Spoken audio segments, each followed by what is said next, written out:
Good evening. Tonight, I can report to the American people and to the world that the United States has conducted an operation that killed Osama bin Laden, the leader of al-Qaeda, and a terrorist who's responsible for the murder of thousands of innocent men, women, and children. It was nearly 10 years ago that a bright September day was darkened by the worst attack on the American people in our history. The images of 9/11 are seared into our national memory. Hijacked planes cutting through a cloudless September sky, the Twin Towers collapsing to the ground, black smoke billowing up from the Pentagon, the wreckage of Flight 93 in Shanksville, Pennsylvania, where the actions of heroic citizens saved even more heartbreak and destruction. And yet we know that the worst images are those that were unseen to the world. The empty seat at the dinner table, children who were forced to grow up without their mother or their father, parents who would never know the feeling of their child's embrace, nearly 3,000 citizens taken from us, leaving a gaping hole in our hearts.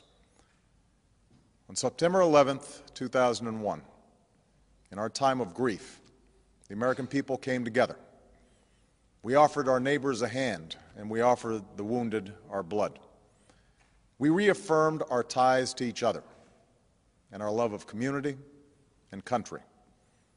On that day, no matter where we came from, what God we prayed to, or what race or ethnicity we were united as one American family. We were also united in our resolve to protect our nation and to bring those who committed this vicious attack to justice. We quickly learned that the 9/11 attacks were carried out by al-Qaeda, an organization headed by Osama bin Laden, which had openly declared war on the United States and was committed to killing innocents in our country and around the globe. And so we went to war against al-Qaeda to protect our citizens, our friends, and our allies. Over the last 10 years, thanks to the tireless and heroic work of our military and our counterterrorism professionals, we've made great strides in that effort. We've disrupted terrorist attacks and strengthened our homeland defense. In Afghanistan, we removed the Taliban government, which had given bin Laden and al-Qaeda safe haven and support. And around the globe, we worked with our friends and allies to capture or kill scores of al-Qaeda terrorists, including several who were a part of the 9/11 plot. Yet Osama bin Laden avoided capture and escaped across the Afghan border into Pakistan. Meanwhile, al-Qaeda continued to operate from along that border and operate through its affiliates across the world. And so shortly after taking office, I directed Leon Panetta, the director of the CIA, to make the killing or capture of bin Laden the top priority of our war against al-Qaeda, even as we continued our broader efforts to disrupt, dismantle, and defeat his network. Then, last August, after years of painstaking work by our intelligence community, I was briefed on a possible lead to bin Laden. It was far from certain, and it took many months to run this thread to ground.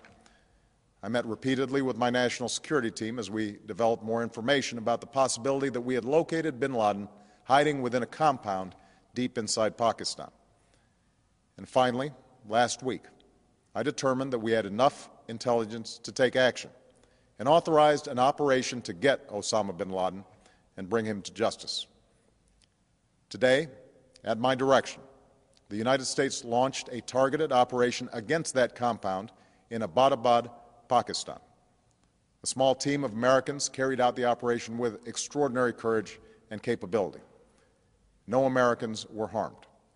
They took care to avoid civilian casualties. After a firefight, they killed Osama bin Laden and took custody of his body. For over 2 decades, bin Laden has been al-Qaeda's leader and symbol, and has continued to plot attacks against our country and our friends and allies. The death of bin Laden marks the most significant achievement to date in our nation's effort to defeat al-Qaeda. Yet his death does not mark the end of our effort. There's no doubt that al-Qaeda will continue to pursue attacks against us. We must and we will remain vigilant at home and abroad. As we do, we must also reaffirm that the United States is not and never will be at war with Islam. I've made clear, just as President Bush did shortly after 9/11, that our war is not against Islam. Bin Laden was not a Muslim leader. He was a mass murderer of Muslims. Indeed, al-Qaeda has slaughtered scores of Muslims in many countries, including our own. So his demise should be welcomed by all who believe in peace and human dignity. Over the years, I've repeatedly made clear that we would take action within Pakistan if we knew where bin Laden was. That is what we've done. But it's important to note that our counterterrorism cooperation with Pakistan helped lead us to bin Laden and the compound where he was hiding. Indeed, bin Laden had declared war against Pakistan as well and ordered attacks against the Pakistani people. Tonight, I called President Zardari, and my team has also spoken with their Pakistani counterparts. They agree that this is a good and historic day for both of our nations. And going forward, it is essential that Pakistan continue to join us in the fight against al-Qaeda and its affiliates. The American people did not choose this fight. It came to our shores and started with the senseless slaughter of our citizens. After nearly 10 years of service, struggle, and sacrifice, we know well the costs of war. These efforts weigh on me every time I, as Commander-in-Chief, have to sign a letter to a family that has lost a loved one, or look into the eyes of a service member who's been gravely wounded. So Americans understand the costs of war. Yet, as a country, we will never tolerate our security being threatened, nor stand idly by when our people have been killed. We will be relentless in defense of our citizens and our friends and allies. We will be true to the values that make us who we are. And on nights like this one, we can say to those families who have lost loved ones to al-Qaeda's terror, justice has been done.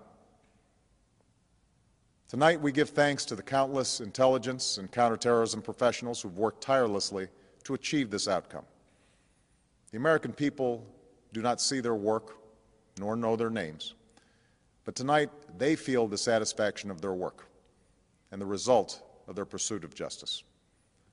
We give thanks for the men who carried out this operation, for they exemplify the professionalism, patriotism, and unparalleled courage of those who serve our country.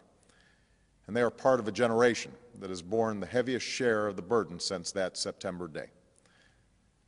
Finally, let me say to the families who lost loved ones on 9/11 that we have never forgotten your loss, nor wavered in our commitment to see that we do whatever it takes to prevent another attack on our shores.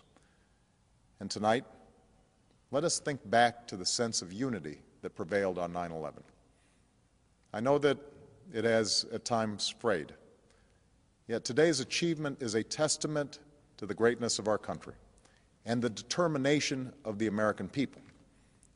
The cause of securing our country is not complete, but tonight we are once again reminded that America can do whatever we set our mind to.